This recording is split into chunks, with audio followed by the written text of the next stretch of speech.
prihatin jika melihat masih banyak narasi yang salah mengenai poligami saat ini. Poligami dianggap sebagai jalan pintas untuk mencari kesejahteraan, kemakmuran, dan kesuksesan. Padahal, poligami harus dilaksanakan dengan sangat hati-hati dan penuh dengan pertimbangan. Tidak hanya pertimbangan, tetapi juga ilmu dan komitmen yang kuat. Melalui diskusi ini dengan tema poligami di tengah perjuangan mencapai kekokohan keluarga sejahtera. Semoga dapat memberikan edukasi serta membuka wawasan kita semua, sehingga nantinya mampu terbangun narasi baru pada masyarakat mengenai esensi dan tujuan sebenarnya dari poligami itu sendiri. Oke teman-teman, kembali lagi bersama saya Orya Safirli, dan pada kesempatan kali ini kami akan membahas tema yang sangat spesial. Dan saya tidak sendiri tentunya, saya ditemani oleh dua orang bintang tamu yang luar biasa. Oke teman-teman, boleh tepuk tangan dulu dong buat bintang tamu. Oke, jadi gini teman-teman, bintang tamunya kali ini dari yang cowok dulu, ada influencer yang luar biasa nih, followersnya udah jutaan. Keanu, Fadil Jaidi udah pada lewat semua nih. Ada Riko Setiawan. Oke, selamat datang Riko. Ya, selamat datang. Terima kasih. Oke, ini penontonnya mana nih? Berapa? Oke. Ini ada penonton juga teman-teman. Jadi kita punya netizen nih di studio.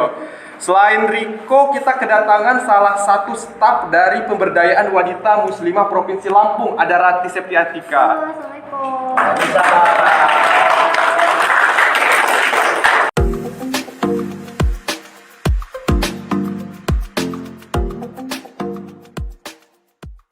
Oke, gua dan teman-teman di sini ngucapin selamat datang kepada Mbak Rati dan Mas Riko yang udah ada kesempatan nih buat datang di bincang-bincang kita pada sore hari ini. Oke, tema kita nih mengenai poligami ya. Ini bisa dikatakan suatu hal yang udah melekat nih di budaya kita dan juga selalu dihubung-hubungkan dengan agama. Nah, sebelum kita bahas, gue mau nanya dulu nih sama Mbak Rati sebagai staf selaku pemberdayaan wanita. Menurut Mbak Rati itu bagaimana nih poligami yang diperbolehkan dalam Islam? Gimana nih menurut Mbak Rati? Oke, poligami ya. Sebenarnya kalau dalam negara ada istilah undang-undang tentang pernikahan ini. Oke. Ada yang terkenal namanya asas pernikahan, yaitu monogami, di mana sebenarnya lelaki itu harus memiliki satu istri, begitupun sebaliknya. Oke. Dan dalam Islam pun sebenarnya ada yang dikenakan sunnah Nabi ya, biasanya kita kenal dengan sebutan sunnah Nabi poligami. Oke. Tapi sebenarnya poligami ini bisa dilakukan itu tentunya dengan adanya syarat-syarat tertentu. Seperti harus adanya izin dari sang istri, kemudian dengan izin dari keluarga-keluarga, dari sang suami maupun dari Jadi bisa dikatakan perlu ada izin dari pihak istri ya, tapi memang itu sangat langka sih sebenarnya. Justru yang sering kita dengar tuh kayak tiba-tiba suaminya nikah lagi aja, istrinya nggak tahu gitu. Iya, sebenarnya Itu nggak masuk poligami ya Mbak ya? Oke. Nah, ada pertanyaan juga nih gua untuk Mas Riko nih. Sedangkan kan ditinjau dari negara kita tuh poligami itu diperbolehkan ya, karena kita ini kan banyak masyarakat yang menganut budaya Islam gitu. Dan kata Mbak Rati tadi ada persetujuan dari suami istri. Nah, ya dari sang istri gitu kan. Oke, lalu dari tolak ukur keluarga yang harmonis itu bagaimana kok? Atau misalkan kayak Mas Riko nih pernah ngeliat nih ada temennya gitu yang memutuskan untuk poligami, bro-bronya gitu, atau orang tuanya ada yang poligami gitu. Nah, itu tuh bisa menciptakan keluarga harmonis nggak sih menurut Riko gitu? Kalau ini dari sudut pandang saya langsung ya sendiri. Oke. Sepengetahuan saya sih, kebahagiaan dalam sebuah keluarga itu tuh relatif. Oke.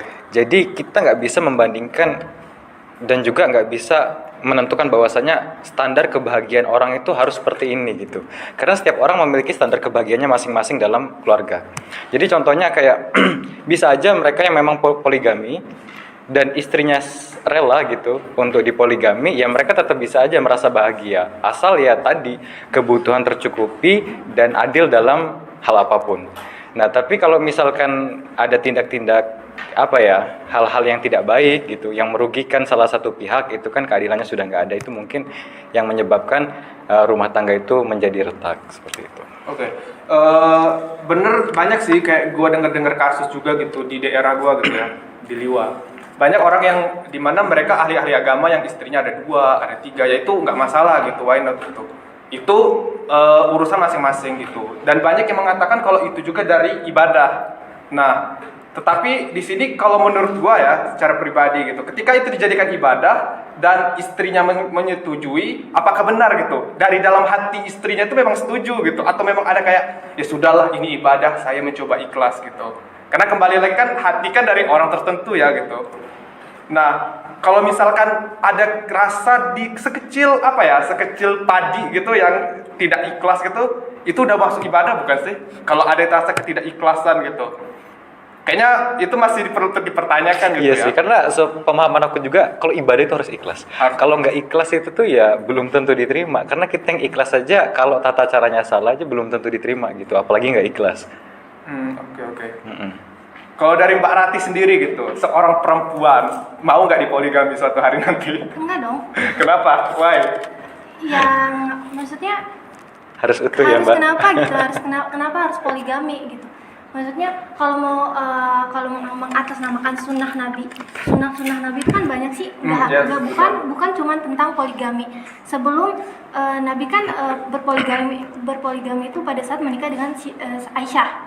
Pada saat dengan Siti Khadijah, Nabi itu nggak ada satupun loh, maksudnya berpikiran untuk berpoligami. Kenapa kita nggak mengambil sunnah Nabi yang dia setia sama Khadijah sampai Khadijah ini meninggal dunia gitu? Kenapa kita nggak ngambil sunnahnya yang Nabi setia, bukan malah mengambil sunnah Nabi yang berpoligami? Sedangkan pada saat itu aja Aisyah sering cemburu dengan istri-istri Nabi kan. Jadi ya Aisyah aja yang hatinya maksudnya udah salah satu wanita maksudnya diakui lah dengan Nabi, maksudnya disayang sama Nabi aja masih ada perasaan cemburu, apalagi kita yang ya apa sih masyarakat sekarang perempuannya ya maksudnya baperan gitu ya. Pasti kalau mau ditanya ya nggak mau. Bener sih, kayak gini nih, mengenai sunnah ya, kalau setahu gua gitu, gue juga kan pernah belajar dan dengar dari dosen gitu, yang ngomong bahwa pada zaman Nabi dulu, namanya Rasulullah SAW, ketika dia menikah dengan para perempuan-perempuan yang dimana dia memiliki banyak istri, dan tujuan dia adalah dia mau menyelamatkan janda-janda yang sudah tua gitu, wanita-wanita yang dimana mereka sudah tidak mampu nih menafkahi diri mereka sendiri. Yang gue tahu seperti itu gitu. Tapi kalau yang dilihat kan sekarang kan kayak istri pertama, istri kedua gitu. Istri keduanya lebih muda, lebih cantik gitu. Ya itu yang perlu diluruskan gitu dari pandangan masyarakat mengenai poligami gitu. Jadi bukan kayak poligami itu semena-menanya aja gitu kan menurut kita gitu. Oke, next lah kita ke pertanyaan selanjutnya. Oke. Nih. Biasanya para istri mengizinkan suaminya berpoligami, yaitu mengenai masalah keturunan. Sang istri yang merasa bersalah karena tidak bisa memberikan keturunan kepada sang suami. Nah, misalkan gini nih, katanya istrinya tidak bisa memberikan keturunan kepada sang suami. Ya itu sah-sah aja lah gitu ya, kalau dia mau menikah lagi gitu. Atau juga mungkin ngangkat anak juga bisa kan zaman sekarang gitu, ya perlu mengikuti syarat-syarat yang ada. Kalau menurut Riko gimana soal itu? Itu udah masuk dalam poligami bukan sih gitu? Oke. Ya, intinya kan kalau poligami itu memiliki istri lebih dari satu ya konteksnya. Maka menurut saya itu termasuk poligami. Dengan alasan-alasan tertentu itu ya silahkan, tapi kan itu tetap harus ada kesepakatan dan juga memenuhi persyaratan gitu. Jadi kalau misalkan nanti memang sudah ada kesepakatan, contoh kasus misalkan sang istri memang tidak bisa memberikan seorang keturunan gitu kan, maka ketika istri mengizinkan ya monggo gitu. Tetapi beda halnya ketika memang istri tidak mengizinkan untuk melakukan hal tersebut, maka bisa kita mengambil tindakan-tindakan lain untuk menyiasatinya. Salah satunya seperti yang disebutkan oleh Kak Ori tadi ya, kayak ngadopsi anak bisa, coba dengan bayi tabung dan lain sebagainya bisa. Karena di zaman yang makin canggih ya, makin kesini berbagai macam bioteknologi itu tuh semakin maju. Jadi untuk hal-hal seperti itu tuh menurut saya bukan mudah tapi bisa diusahakan. Kayak bayi tabung sistemnya gitu ya, keluarga berencana dan lain sebagainya. Kalau Mbak Rati gimana gitu soal misalkan memang istrinya atau ada masalah gitu sehingga tidak bisa memberikan keturunan, mau tidak mau suaminya meminta poligami gitu. Bagaimana menurut Mbak Rati hal tersebut? Ya itu kalau misalnya udah nggak bisa ngelakuin alternatif yang lain kayak sebutin tadi kayak bayi tabung, mengangkat anak, dan banyak kok kayak artis-artis sekarang yang dia udah lama nggak mengandung gitu ya. Itu apa kalau misalnya dia udah nggak bisa ngelakuin alternatif yang lain itu bisa sih. Oke, kalau tentang masalah tersebut sebenarnya ya bisa sih, cuman ya itu saat alternatif yang lain tuh nggak bisa berjalan, misalnya kayak tadi bayi tabung, kemudian mengangkat anak, dan juga banyak kok yang artis yang udah maksudnya lama nggak dikasih keturunan kayak sampai 10 tahun gitu, dan dia masih maksudnya setia sampai nunggu sampai ada usaha gitu. Kalau misalnya emang suaminya belum usaha, maksudnya yang disalahin cuma istrinya aja karena nggak bisa mengandung, terus dengan alasan itu dia ada alasan berpoligami. Maksud saya kalau buat pribadi sih enggak deh. Maksudnya kalau untuk pribadi aku nggak mau gitu. Ya, lebih baik kita kayak coba usaha dulu gitu. Iya. Jangan dijadikan poligami ini sebagai alasan. Alasan ataupun jalan pintas ya. Dan banyak juga kasus-kasus di mana ada anak-anak yang mereka mengatakan mereka broken home karena orang tuanya poligami itu. Nah, anak-anak yang memang mereka berasal dari keluarga seperti itu. Menurut kalian, pendapat kalian gimana sih gitu ketika ada anak-anak yang memang mereka tidak sesuai gitu, atau mereka pendidikannya berbeda gitu, pengaruh lingkungan segala macamnya, sehingga mereka ke hal yang negatif karena poligami. Itu bagaimana menurut kalian akan kasus seperti itu? Oke, dari siapa dulu? Dari Riko aja. Oh, oke. Kalau menurut saya, kecenderungan anak untuk melakukan hal-hal yang negatif dengan berbagai alasan itu kembali lagi dilihat dan ditinjau dari orang tuanya. Karena pendidikan terbaik itu tetap dari orang tua. Masa kemasan anak itu kan dari umur 1 sampai 5 tahun. Nah, tinggal kita lihat saja pendidikan karakter dari usia itu seperti apa gitu. Ketika kita menanamkan sesuatu yang buruk, maka akan berdampak sampai dia tua tentunya.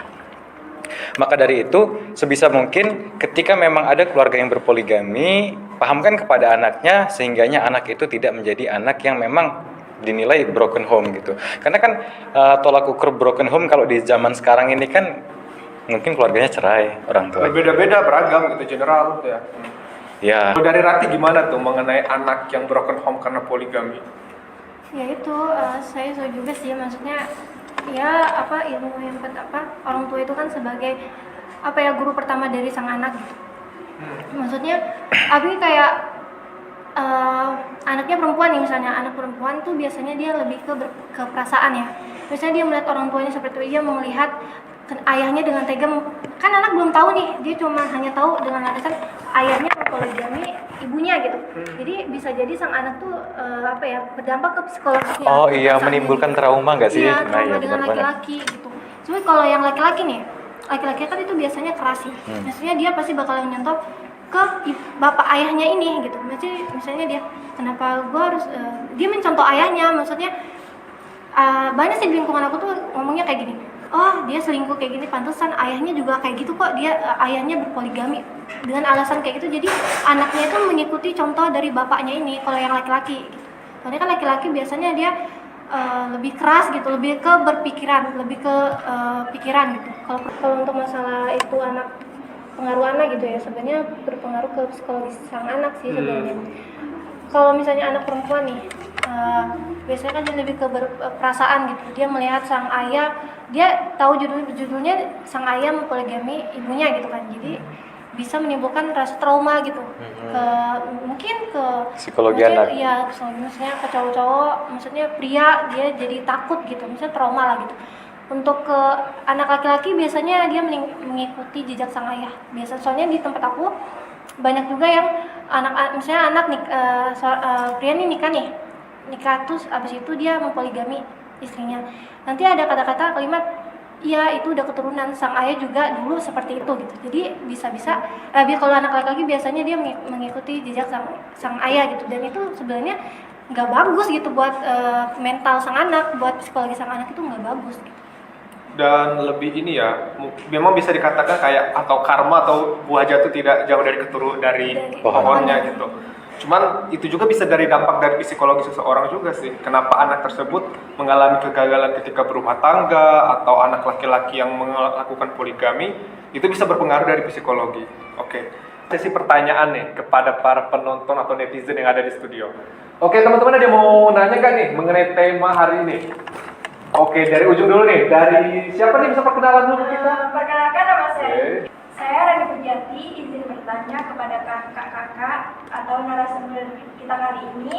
Ada nggak sih cara kita dari pihak perempuan untuk mengikhlaskan suami kita berpoligami?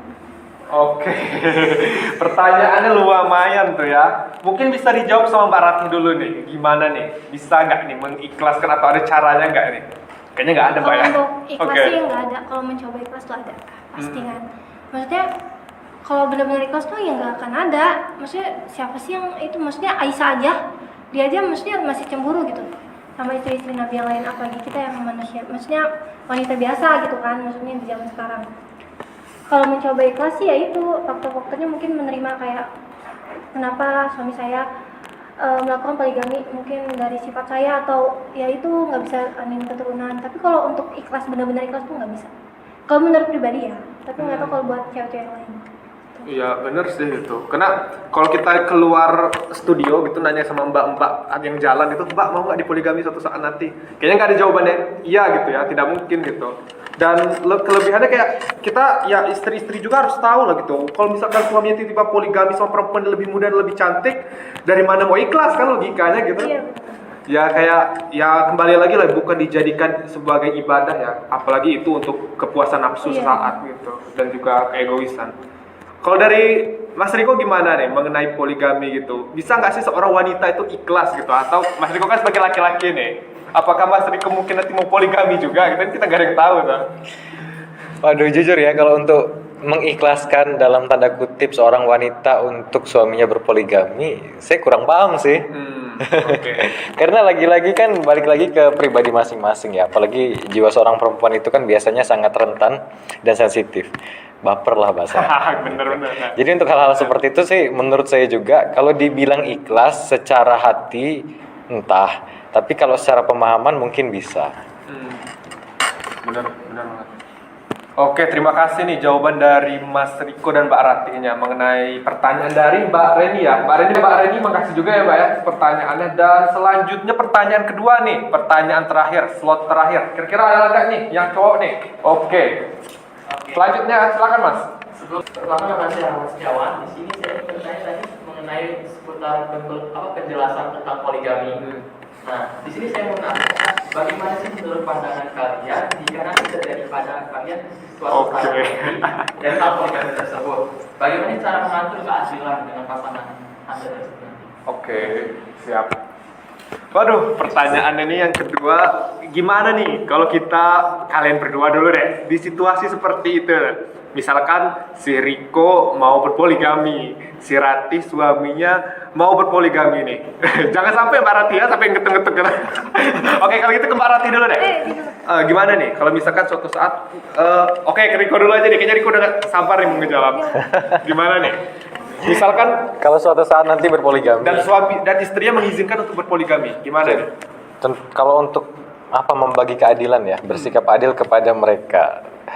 Ya tentu saja kalau adil itu kan sifatnya kan kalau dia dapat satu, satunya juga dapat satu. Kalau dia dapat dua, kamu juga dapat dua, itu kan adil. Iya. Ya berarti tinggal baginya. Malam ini kamu, selalu dia. Kan kayak gitu. Enggak sih, enggak cuman itu ya. Intinya mah bersikap adil itu tuh ya kurang lebih penjelasannya kayak tadi.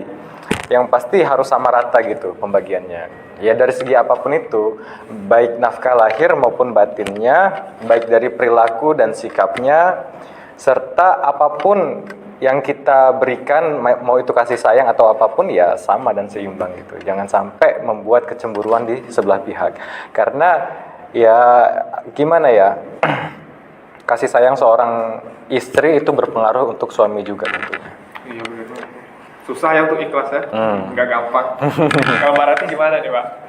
Oke, untuk masalah itu diperjelas ya, antara adil sama keadilan tuh beda. Yes. Oh ya. Maksudnya kayak istri satu, istri pertama yang dibutuhin misalnya sayur lah nih, sayur.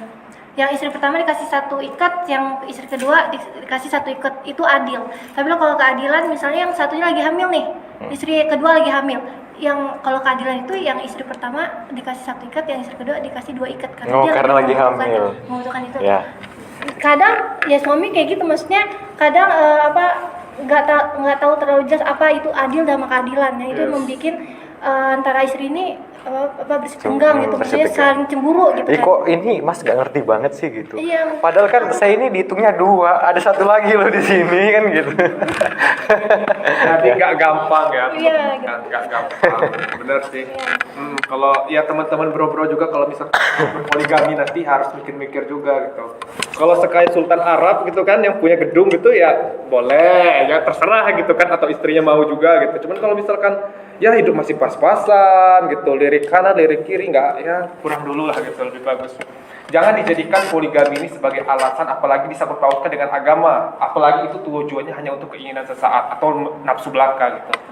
Oke, dari Riko sendiri nih, kira-kira ada nggak sih yang mau disampaikan untuk anak-anak yang di sana, di mana dia berada di situasi yang orang tuanya berpoligami gitu? Mungkin ada kayak ya wejangan lah gitu, atau motivasi untuk mereka semua gitu. Silakan kok. Oke. Tentunya itu nggak mudah. Cara kita menyikapinya cukup sabar dan perkuat ibadah. Karena kebaikan itu tentu datangnya dari Allah gitu kan. Pasti di balik kesulitan itu ada kemudahan. Di balik cobaan itu pasti ada hikmah dari Allah. Anggap saja itu sebagai ujian, cobaan untuk kalian, karena memang kalian nggak mau itu terjadi, tetapi itu sudah suratan gitu. Bagaimana cara kalian saja menyikapinya? Karena kalian mungkin susah untuk merubah gimana caranya supaya orang tua kalian tidak melakukan hal itu. Cukup kalian rubah diri kalian, mindset kalian, perbaiki diri kalian, dan pahamkan diri kalian bahwa itu bukanlah akhir dari dunia. Oke, terima kasih. Kalau dari Mbak Rati gimana nih, Mbak? Ya itu tadi kan nggak bisa dirubah ya, maksudnya itu orang tua, maksudnya kita nggak bisa merubah kondisi orang tua kayak kita seperti itu. Dan untuk anak-anaknya dia tuh kayaknya harus sabar, terus jangan sampai mengikuti jejak kayak gitu. Kalau misalnya dia merasa itu tuh salah gitu, maksudnya itu nggak baik, jangan ikutin gitu, jangan sampai hal buruk dari orang tuanya itu kebawa sampai sang anak akhirnya menjadikan persepsi orang itu karena keturunan. Oh iya. Harusnya lebih baik dari orang tuanya, keadaan orang tuanya. Kalau sampai sama kayak gitu kan sama aja nanti anaknya pun ngerasakan apa yang betul. dia Jadi itu rasakan. nggak ada akhirnya kalau kayak gitu. Ke anak-anak gitu nggak bakal ada. Balas dendam dengan keadaan itu tidak baik gitu. Oh ya Mbak Rati, kalau untuk perempuan-perempuan yang mungkin berada di situasi yang dimana dipaksa untuk berpoligami, ada nggak yang mau Mbak Rati sampaikan kepada perempuan-perempuan yang mungkin di luar sana mengalami hal tersebut? Ya kalau aku sih kalau sanggup jalanin, kalau enggak lepasin. Yes, nggak usah pusing-pusing ya sekarang ya. Oke guys, ternyata kita udah di penghujung acara pada hari ini ya. Kesimpulannya adalah ya sama seperti yang gue katakan barusan, bahwa jangan dijadikan poligami ini sebagai alasan, apalagi disangkutkan dengan agama, jika itu hanya keinginan sesaat ataupun nafsu. Kembali lagi bahwa ketika kita ingin melakukan sesuatu yang dipikir-pikir terlebih dahulu, ada tata caranya, ada alasannya gitu. Kenapa di zaman Rasulullah pada saat itu Rasulullah memutuskan untuk berpoligami, yaitu dia ingin menyelamatkan janda-janda yang sudah tua atau perempuan-perempuan yang membutuhkan nafkah pada saat itu. Dan juga dilihat juga nih dari keluarga, apakah anaknya nanti bisa sukses itu atau dia menjadi korban broken home, itu perlu diperhatikan lagi. Oke, terima kasih juga kepada Bro Riko telah datang pada bincang-bincang sore hari ini, dan Mbak Rati juga terima kasih Mbak, dan kepada teman-teman penonton semua terima kasih yang sudah meramaikan studio hari ini. Ramai kan ternyata. Oke, terima kasih. Saya Orya Sapili undur diri dengan segenap kru yang bertugas. Terima kasih dan sampai jumpa.